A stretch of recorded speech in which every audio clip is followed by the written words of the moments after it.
Hello, my name is Justin Bright, and welcome to Kerbal Space Program version 1.10.1 in my next small step RP-1 career mode playthrough.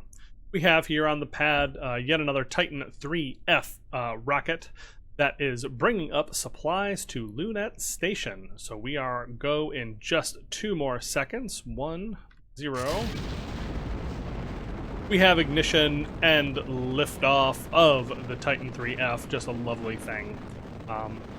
Yeah, so I have kind of gone through, and we're just going to accelerate a little bit. I have kind of gone through, and I have, what do you call it? I have figured out a little bit of how I can address our supply issues up on Lunette Station, and also for our Kim's Landing base. So we have the issue that I had there was we were out of nitrogen, first of all. Like, that was the big one, is that we were out of nitrogen, and so we do not have pressurization in either the base or the station right now, which is not great. But I so far have not seen any immediate repercussions from the what do you call it? I have not seen any immediate repercussions in terms of stress or in terms of any other negative things that have come of having our nitrogen bottom out. I'm sure there's something. I'm sure there's some reason why to have a pressurized vessel rather than not, but I haven't seen it yet, and like nobody's mutinied or anything so far. We take a look over at Kim's Landing base. You can see that Edward Walters is up to 9% stress. He seems to be taking all of the stress. Inessa Bagol-Yubova is at 0%. I think that's a bug, that only the first person on a given list takes stress, but I don't know, whatever. But yeah, they seem to otherwise be fine, and I haven't noticed any real issues. We go over now to Lunette Station. You can see that we are almost out of nitrogen, but they've actually stabilized right at 8%. So they have 8%. They got to good pressurization, and so they are going to be fine on that for another 40 days almost. But in any case, I'm still planning on sending up resupply to both of these vessels, basically. So what we have here is we have the resupply vessel for Lunette Station, and we are using experimental radiators, or not experimental radiators, like these are like radiators that I have unlocked and are ready to go, but I have not used them before, so I wanted to see how that worked. So yeah, that's kind of the plan there, is to see how that works in lunar orbit with the long-lived use of cryogenic fuels. I have another test that is on the way, but that one is going off to Mercury. That's our Mercury Voyager that we did the other day. And the problem with that is I'm going to freaking Mercury. Like, it didn't even cross my mind that, you know, it's real hot down there. Like, we're going to be so close to the sun is going to be so intense at that altitude over it that it's going to be a bad test of our radiators, because mostly what we're going to be trying to do with our radiators is go to places like Mars and further out into the solar system. So that may be a very bad test, but we'll see how it works, and that will be valuable information in and of itself, right? But I'm going to send this up to the moon, and then maybe I'll just like leave it in orbit and just kind of monitor its fuel usage. It only has a certain amount of power, but I just want to see if I'm able to like keep our fuel perfectly chilly the entire time. So let's go ahead and activate our radiators. Ooh, look at that. We've got cooling 92%. I don't know what that means. Like, I don't know if that means like that's saturating its capacity for cooling or what. But let's go ahead and look at this while we're looking at this. 9.98. 99. Okay, 100%. Great, grand. Analytic cooling, 0 watts. It just maybe is not quite yet aware of what's happening here. But anyways, that should keep this fuel cold, is what we're going for here. All right, so we have fired up the engines to transfer ourselves on out to the moon. So yeah, let's take a look at this while we're doing it. So this is a, like, not reusable by any stretch of the imagination, but it is definitely a kind of sustainable model of a resource transfer tug. So it is packed full of lithium hydroxide, nitrogen, aerosine, and NTO, food, water, oxygen. And it has a big tank of liquid hydrogen and liquid oxygen for its own use, not double dipping on the fuels. And then it has another small tank of electric charge and a weird little pittance of whatever was left, whatever room was left of aerosine and NTO for the RCS. So yeah, that is that thing, and it's got, like I said, radiators on the side. That cooling number is changing, and it has solar panels of our highest level of tech, I think level 4 at this point, that is able to keep it in power, even while it's using its radiators. So yeah, that is what we are going to be using to resupply. It's relatively cheap. We're able to fling it off on a Titan 3F without much trouble. You can see that it we're going to have just a couple extra 100 meters per second of Delta V. I have a bigger, heavier version of this planned for a future surprise that I have for y'all that I'm pretty excited to unveil when we get to it. But we are now just getting into our lunar trajectory. So let's go ahead and separate so we can move on our own power, making sure everything is working properly. Looks like we are all set. Getting some sun on the solar panels, and oh, that's actually really cool. And yeah, so that is what we're looking at here, and I'm just kind of waiting to see what this ends up being when these numbers actually fire up. I don't know if I have to like switch vessels or what, but hopefully we're not going to get much boil off at all. Yeah, the idea is that we want to make sure that we can have we can use hydrogen fuel for a really, really long time. Like that's kind of the goal. And that will make it so that we never have to we don't have to worry nearly as much about what fuels we're using, and we can use the very high specific impulse cryogenic fuels instead of the storable propellants that last a long time. So anyways, this should be relatively easy, a relatively simple sort of thing. We do a lot of docking around here, so I'm not too stressed about this working out just fine. We just need to get ourselves into... Oh man, that's like almost... That's like almost gettable right from there, so that we're actually going to be fairly close on that initial pass. Although I do think I need to make sure I'm not going to actually hit our transfer stage, because we are slowing down slightly.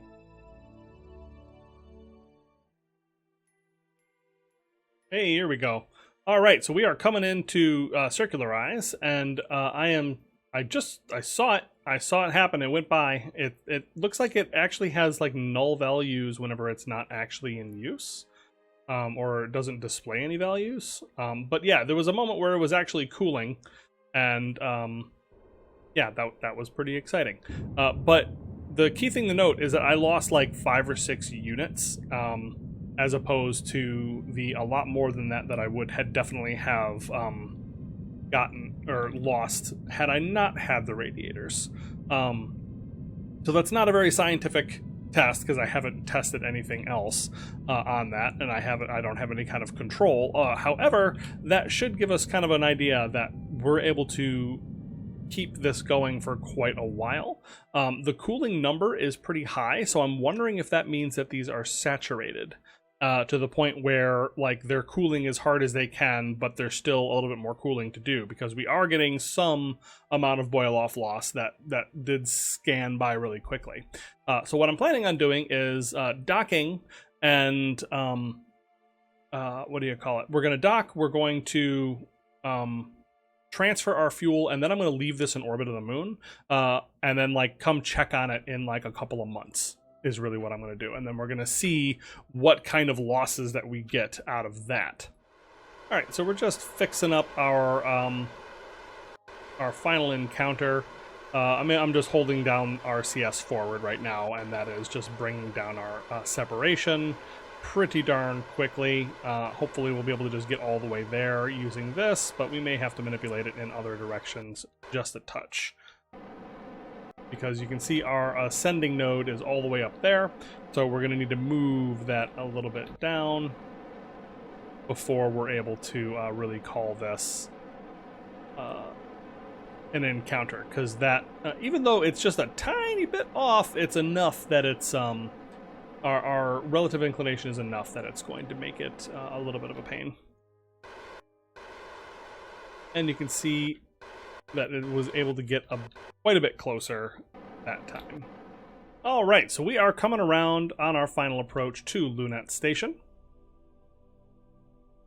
Getting pretty darn close now, and this is going to be just about as good as we can get it. Yeah, I'm like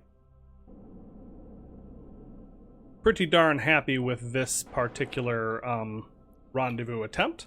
Getting a lot of good practice at that stuff as we are building up our fleet of space stations and bases and doing orbital assembly and all that cool stuff. Just fantastic fun. So we have about 2.5 minutes until our close approach. We are just spinning around randomly, and a bug has locked our animation for our RCS thrusters on, which is cool. Let's see, target, relative velocity negative, and just get that prepared. This is not going to be a big burn, and this thing has plenty of delta V to make it work. Or plenty of thrust to make this happen pretty quickly. What's our closest approach? We're looking at 400 meters. All right, so when we get to about 450 meters, that's when we are going to pull this particular trigger. Then we can hopefully wait until, until it's light out. All right, and you can see that it is just passing right below us here, and so we are getting really close. All right, let's go ahead and cancel that velocity. There we go. Got most of it. We'll do the rest with RCS. All right, time warped around until we got in the sun, and that pushed us a little bit further away, but I'm just like so not stressed about it. All right, here we are, final approach on our way into Lunette Station. Just goosed it a little bit so that we would come around on the daylight side of the moon. It's a lot more fun when you can actually see what you're doing, I've found. All right, so we are about 200 meters away. That is, we're going to get even closer. You can see that we are pretty well on trajectory here, so I'm just going to let us fly right over the top.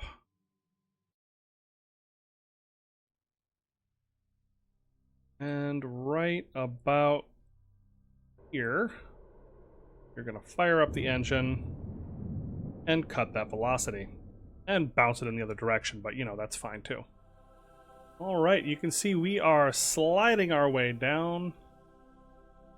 Just trying to move slowly and time warp instead of hurrying this, because that always gets me in trouble.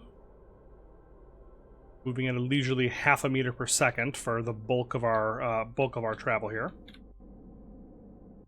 Lining up on both axes, and yeah, so this should be a relatively simple sort of thing, and this is something that I can do repeatedly and relatively cheaply to dock up supplies to the Lunette Station. And so this includes pretty much everything that Lunette Station needs, not in like massive supplies, but in a large enough quantity that I could bring this out, and I could fill this thing up even more and have more stuff for Lunette Station. In the future, like I said, I tease a little bit that there's going to be something new and exciting that I'm going to unveil, and that's going to be in a launch pretty soon. But I think I've already mentioned that I have a reusable lander concept that I've put together, and I'm very much looking forward to starting to use that. So that's going to require some infrastructure here on Lunette Station, and that requires all sorts of other launches and things of that nature. But for now, we have stuff. You can see our nitrogen reserves have been refilled. Normal operations are resuming, and so I've packed a bunch of nitrogen on board. We had about, what is this, about 18,000 units of it. So yeah, we're going to transfer that in, and then we're going to see what we can do as far as getting the pressurization up to where it needs to be. All right, so we're just going through bit by bit and transferring down all of our resources by just picking the modular service module and then just clicking on everything and then transferring it on down. A lot of times I don't actually have room for all of it, which is fine, just totally fine. I've even got extra Aerosine and NTO that we're not using on board this except for as a bit of RCS, so I can transfer some of that. But we'll do that in just a moment. Oh yeah, that should be everything actually. Yep, because we've transferred down all of our nitrogen, all the nitrogen, most of the food, some of the water, not very much oxygen because we're actually manufacturing some out of liquid oxygen, half of the lithium hydroxide, that sort of thing. So yeah, we can tailor this sort of thing to the needs of the station at the time. But for now, that looks pretty darn good. We're going to say NTO and Aerosine 50 out of the modular service module into one way or the other. We're transferring all of that down, and then we can transfer back like 20 units back into this module, and that gives us enough to move around a little bit using RCS. So there you go. We have resupplied Lunette Station with our new Lunette Station resupply module. Now it's time for the secondary mission.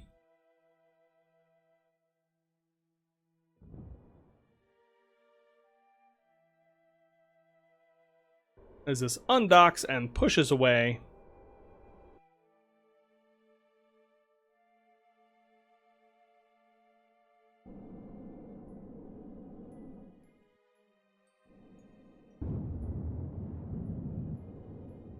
just fire the engine a bit to get us a little bit of distance, and then also point ourselves towards the sun so we can have that as a permanent. So we can have electric charge as a permanent fixture, and also point our butt at the sun itself. And hopefully that is going to make that work a little bit better. I guess we will find out. So yeah, let's. I'm going to mark down what we've got in here. So we have 4160 units of liquid hydrogen and 1294 units of liquid oxygen. I don't know how much this is actually going to let us know, as a log of boil-off loss, because I know that tells us per second how much we're losing, but not necessarily how much we have lost over time. The fuel just kind of disappears from the tanker, and we're going to say that's 2918 meters per second of delta V. And so I'm going to just check. I'm going to put that into. Can I put that into a note? Show extra details. Here we go. Perfect. Yeah, so what I want to do is I'm going to put this stuff in. I have 4160 LH2. I got 1294 liquid O2 box. And I have 2918 meters per second of delta V. And so we're going to check on this in, I don't know, 90 days? I guess we could do it every 30 days and then repeat every 30 days for a while until such time as I want to stop checking it. So yeah, there we go. So now that is going to sit in orbit, and I can kind of just test this over time and see what kind of boil off we get over time. But in orbit of the moon. which is pretty similar to what we're going to get around Earth, and a little bit worse than what we're going to see when we finally get our way on to Mars. So yeah, there we go. That is our Lunette resupply mission, and we'll call that one a success. All right, ladies and gentlemen, we have to keep the money coming in. We got to pay the bills, so we are 3 seconds away from lighting up the engine under Jonny Flores, Donna Smith, and Bruce Henderson. We have ignition, and we have liftoff. And Jonny Flores rides again. You can see the little flare rolling off of his features there. So yeah, we are on our way up, and this is a just totally standard crewed targeted lunar landing plus crewed orbit mission that we are going to do. And it looks like, I mean, I don't know, I feel like this is different than when I looked at it last, because I know I had a problem. The crewed targeted moon landing seems to only have one crew member on board as a requirement. Oh, it's the 3 days was the big problem that I had. I had to leave before then, and that, because otherwise my Kerbal was going to die, as I recall. It's been a little while though, so I could be just making stuff up, which is kind of how this thing goes. But anyways, we are heading up to try to do some of those contracts, because I have been spending money just profligately. I have just been throwing money away, doing whatever I want, and not really making a whole lot of progress on actual missions or actual contracts. It's all important stuff. It's all stuff that we want to do, and I find to be very critical for moving us forward, but it's also we need to fund the program, and this is the way to do it, at least for now.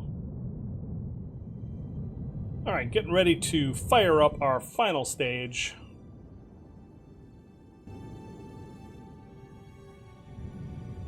And there we go, our last J2S propelling us on into orbit. Yeah, so really not much to say about this one. The only exciting thing about this mission is that hopefully it will actually work, for one thing. And second, it's got Jonny Flores. Jonny Flores rides again, man. He will not retire. We can't seem to get rid of him, which is starting to parallel some of the stuff I'm seeing in For All Mankind, because I'm partway through Season 2. But yeah, so we are moving on with that. Jonny Flores is going to get one more lunar mission, Apollo style, and this may be one of the last ones that I do in this particular, with this particular method, because I'm going to have my reusable lander in sometime in the near future. Hopefully, anyways, fingers crossed. All right, that S4B has lit, and we are on our way out to the moon. Yeah, so kind of thinking about what we are up to here. I have just a couple more missions that I'm working my way through. You'll see that we have got, spoilers, we got Kim's Landing resupply claw, so we have a plan for resupplying the mission on for that, but it's going to take some unconventional methods. I also have a fuel tank, so that's the infrastructure that I promised for Lunette Station. So we got those coming. We've got the Voyager Mercury sitting on the pad and waiting for that particular launch window. It's 60 days out. Maybe I go on there and put on some bigger radiators because of the intense environment it's going to be in. But I don't know. I'm not sure how much that matters. This is all just a test after all. But maybe I do that. I've also got the caustic solar back coming up to try to finish up that landing and rover on Venus business that is also coming up in about 63 days, so we'll have to deal with those. As far as missions in progress, we've got just about finishing up this burn here. Kim's Landing is going to be done in 18 days, and unfortunately, speaking of contracts, the Lunar Surface Outpost never actually hooked into that vessel as the one I'm trying to do this contract with, but I'm pretty sure that it checks all the boxes. Like, it has space for 4 crew, it has 2 crew members on board, it's landed on the moon for 30 days, and then returning home safely with the outpost still on the surface. I've done all that. Like that's all the parameters that we have going on, and seems to be perfect for us right now. So I think when the 30 days is up, when this timer is completed, assuming that I get my crew back home, I'm just going to force complete this contract because I did it. I promise that I did. I'm not sure what I did wrong that made it not hook into the contract system, but there's any number of things I could have done wrong. Other than that, we've got like milestones, and we have a whole bunch of interplanetary contracts like Jupiter flyby, Mars landing, Mars rover, Mercury orbit, Saturn flyby, Venus rover, all those things that we are dealing with, and I believe we have missions on this list. Because you see we have our Mercury window, Venus window, Lunette resupply test. The Hermes 3 at Jupiter is finally getting down to the place where it needs to insert into that orbit. Hermes 1 headed to Mercury is coming up here pretty quick. Mars exploration system will be arriving in about 200 days, and then it's our deep space probes that will be arriving at their particular destinations in a little while. But when we get to those things, I think that's when we're going to like take a little break. And I'm kind of thinking about not just taking a break from missions, but like kind of putting a big hiatus on missions for a little while so that I can get some freaking technology. You know what I mean? Let's see. Let's go ahead and get this moving. We are ready to decouple and do our flip around maneuver of our Apollo spacecraft to grab the LEM. And kerchunk, we have a good dock. And decouple. There we go. We've got the LEM, and we are away and on our way towards the moon. Fabulous. So yeah, we'll correct that, get into the proper orbit, and do all those things here in a moment. But yeah, I kind of want to fast forward a little bit. You know what I mean? I want to roll time ahead a little bit so that I can get some of the freaking technology that I've been waiting for forever. So I'm going to try what I can to not do too many new missions. I do have a resupply that I need to do for Lunette Station that's coming up. So that's one thing, and yeah, so there's a little bit of that business, but for the most part, I want to kind of chill out and work on getting technology upgraded a little bit so that we're not using the same tech over and over and over again on the same sort of missions, which I find has gotten a little bit stale. So I'd like to move forward just a bit with the new stuff so that we can do some of the things that we want to do going forward. So yeah, I'm going to see if I can actually manage to do that, because I feel like I've said that I wanted to do this before and I never actually managed to do it. Like I always be like, no, let's do a couple more missions, a couple more things. But we've got a lot of technology that is coming. I have like over 10,000 science points just waiting to be spent, plus a whole bunch that are already spent that I'm just waiting to come through on the like stuff that's already researched and is like just in the queue. Like we have tons and tons of stuff in here as well. But yeah, I'd like to roll things forward just a little bit, just to get a little bit better technology and make our lives a little bit more interesting, perhaps. All right, so we are ready to go for our transit over to the moon. We are in the correct trajectory and everything is all ready to go. So let's get us on over there and make our plans to actually finish up this particular mission. All right, so unfortunately we have entered into the sphere of influence of the moon at a time when the face of the moon, the near side of the moon, is in darkness, and it's not going to be getting any better anytime soon, just based on the position of the sun and all of that. So that is pretty unfortunate, but this is roughly where we need to go. So we need to be here at Mare Serenitatis, and so this is the mare that we need to be landing in, and we're going to be having to do that in complete darkness, which I'm not super excited about, but because of ambient lighting, it shouldn't be too terrible. So what I'm going to do is I want to change my inclination a little bit so that we can actually get over that part of the what do you call it, of the moon, right?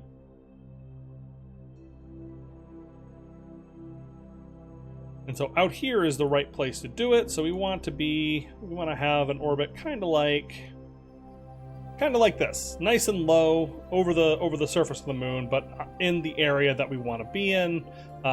Because, for example, we should be able to then do something like this and see that we are indeed over our target. So we can just delete node 2, and this is the plan. After that, we're going to have to figure out how to get down to an inclination of 20 degrees, but I want to do the hard part with the orbiter, or with the LEM first, because that's really heavy, and if I don't need to carry that around when I'm changing my inclination to dramatic degrees, then I don't want to.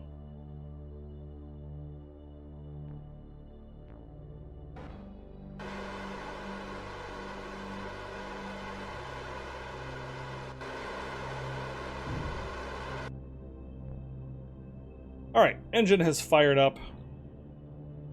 We are changing our inclination so that we can better target our final landing site. Jonny Flores is having an absolute blast. He is so excited to be back on the moon. And there we go. Everything is lovely so far. Let's just go ahead and put in a circularization. The next paraloon. And there we go. That's going to put us into a nice, tight 50-ish kilometer orbit, which is perfect for dropping off and rendezvousing with the LEM. All right, we've begun our burn, but I'm noticing something a little bit strange here. This burn time doesn't seem to be right. I think that this will be correct. I'm going to have to assume that MacLeod knows what it's doing as far as... because these numbers are not matching up, but yeah, everything seems to be fine. Yeah, it's funny how much I've come to kind of rely on MacLeod. I do a lot of these burns. I've always done a lot of these burns very manually. However, in recent times, I've actually started doing a lot of stuff not so manually, such that I'm doing a lot of things with MacLeod to better time my startups and shutdowns. That's always been kind of a balance of like, well, how much automation is actually taking away from your playing of the game. But in this, I feel like the designs are in a lot of ways the more important things. Like for a lot of these maneuvers, I've done them so many times that I'm not stressed about what do you call it? I'm not stressed about proving that I can do it. Like I could do this and I could try to manually shut off the engine in time, but when I have ignitions to deal with and ullage and all of that, it's generally not worth it to fuss around with, especially when I'm also talking the whole time. So that's kind of my excuse, and I'm going to stick to it, is that I'm usually too busy chattering away to do a lot of the stuff manually. But when push comes to shove, when it comes to like manually landing, and I'll show you when we do the my resupply claw for the lunar base, when push comes to shove, I'll do stuff manually, and that is the way that I like it. Because when stuff is dicey and when it isn't formulaic and math-based, then that's when I want to do things on my own. That's the fun that I have when I'm flying stuff. For things like launches, let MacLeod deal with it. That is totally fine by me, and does not feel like cheating or anything silly like that.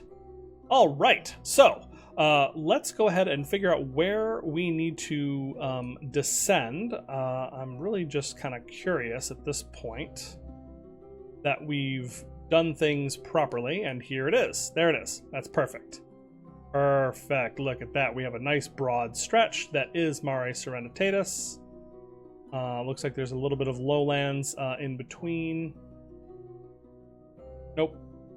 Just false positive. It's just the way that it's wiggling back and forth. But yeah, right around here is where we're looking. So that is what we're going to plan to do. But I think I'm all out of time. And we'll have to just leave this on a very brief cliffhanger before we get back and wrap up the... before we come back and wrap up the mission with Jonny Flores riding it again on the old-style Apollo architecture. If you enjoyed this episode, please let me know what you think down in the comments below. Like and subscribe, and I will see you next time.